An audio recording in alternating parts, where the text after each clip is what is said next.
In this video I'm gonna give you guys 5 tips for new runners. 5 tips that I wish I knew earlier starting with running. And knowing about 2 of these would have saved my knee and myself from 6 months off of running and bouncing back very slowly from that injury. So listen closely and avoid my mistakes. Starting with the most important thing. Number 1.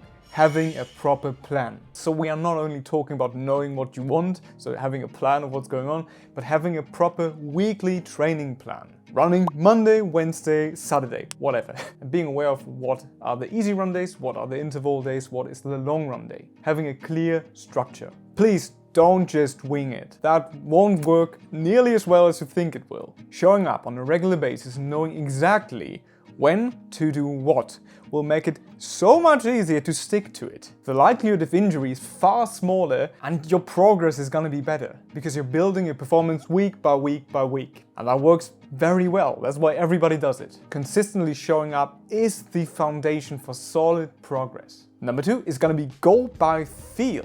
So this is about being more intuitive with your running, especially in the beginning of your running journey. So the first months of running should all be about fun, getting a feeling for how hard you can push yourself without overexerting on specific sessions, just learning what's hard, what isn't, how fast you can go for what period of time, just getting a feel. And as I said, making it a routine, so making it something that you do on a regular basis and building the foundation for what's to come. So don't overcomplicate things, don't think about watches and heart rate and all that stuff. All of those will come at some point during your running career, but they don't have to be so relevant now. Just enjoy the process and make it fun and enjoyable. And these are the 2 reasons why I struggled so much with a running injury for about 6 months and couldn't bounce back that easily. And it's finding the right running shoes and having the proper running form. So these 2 in combination led to me having severe knee pain. How did that happen? I guess that's kind of interesting. So I have a very flat foot, and because of that, a shoe that gives me some support, especially in the beginning of my running journey,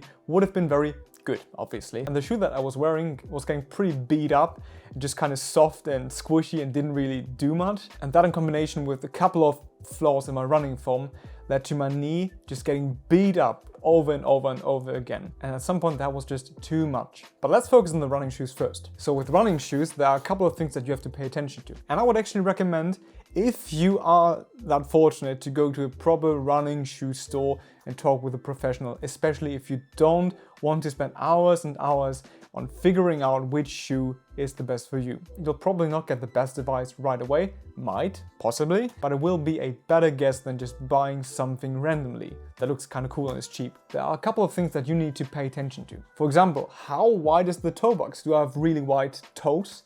And do I need a little bit more space? In my case, absolutely. So that's something that I have to pay attention to. Or do I need to buy the shoe a size larger? Can also make quite a big difference. Then something like how squishy is the shoe? Is it softer? Is it firmer?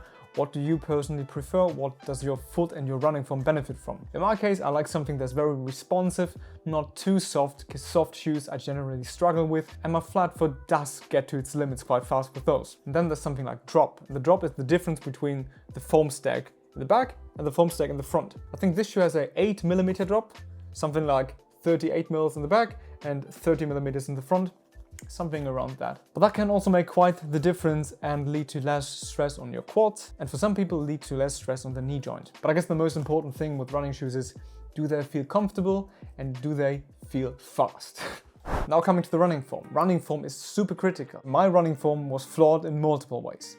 I was heel striking a little bit too much, and heel striking can in some cases lead to too much forces in the knee joint because you are stopping slightly, at least whilst running, kind of blocking into your running, which over a long period of time can lead to some wear and tear here and there. On top of that, I was moving up and down too much, which definitely can lead to some pain. So what I would actually recommend you guys doing is either filming yourself whilst running and kind of analyzing it, looking at a couple of YouTube videos and checking in what should you probably change and what not, or potentially the best thing you could do is get a coach for one session at least and let them figure out what's wrong and what's good, because that can really kickstart your running journey and change your running style in a very positive way quite fast. So if you can afford it, in my opinion, something that you should consider. Number 4, you don't need an expensive running watch and a heart rate monitor or any other fancy stuff. So this plays into the second point that I mentioned with going by feel, and I think that it's quite relevant to not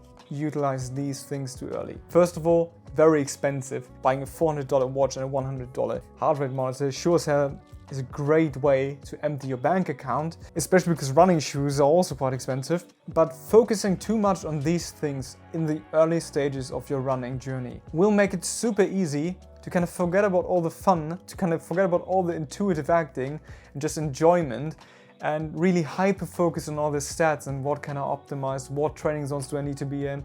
Oh, I'm going too fast, my heart rate is way too high, oh shit, I need to go slower. This just isn't as fun as it was prior, but I just can't go back because I know I have to optimize. No, don't do that, please. Leave that for the future.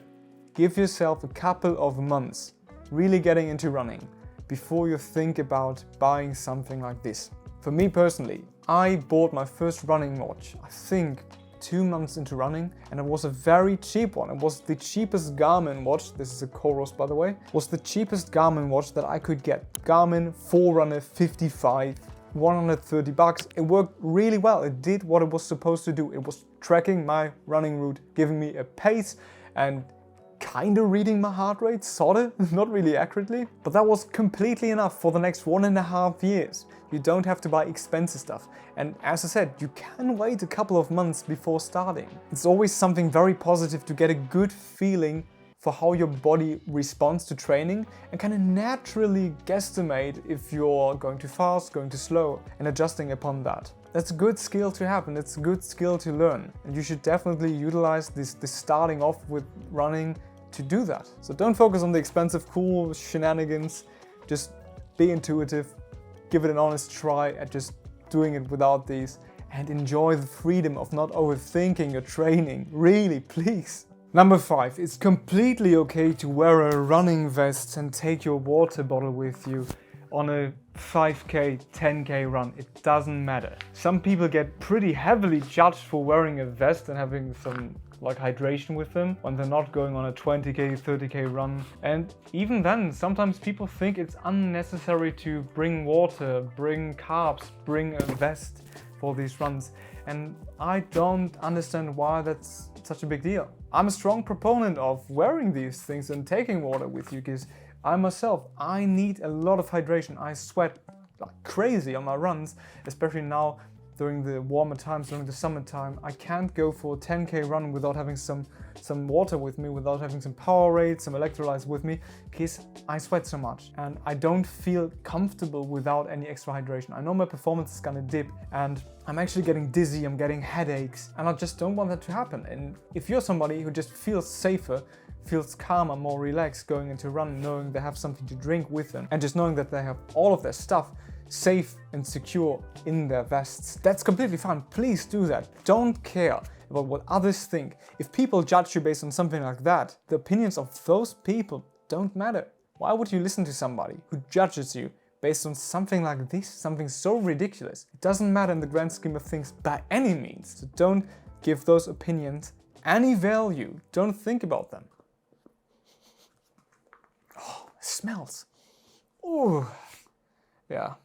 The biggest problem with these motherfuckers? They smell like shit after using them for a while. And I can't get rid of the smell. Oh, that's disgusting. Jesus.